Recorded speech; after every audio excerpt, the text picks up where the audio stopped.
if you have a criminal profile, they say, well, he was a bad guy. If you're a quote unquote good guy, it still doesn't matter. If you stand still like Eric Garner, you get killed. If you run like Freddie Gray, you get killed. If your pants are down like Trayvon, you die. If your pants are up like Walter Scott, you die. It doesn't matter. Ultimately, the problem isn't the people being killed. It's the people who are rendered invisible at first, and then when they get seen and become legible, they're still nobody. That's the problem. We need fundamental changes in society.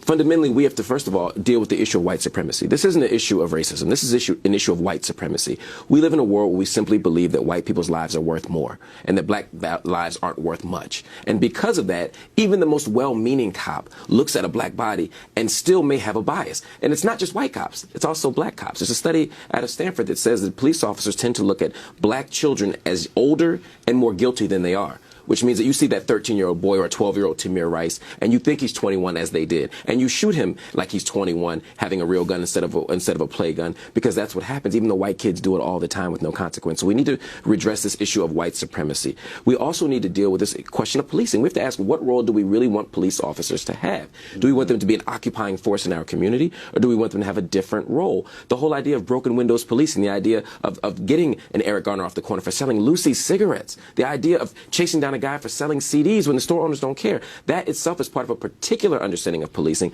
that we ultimately have to change.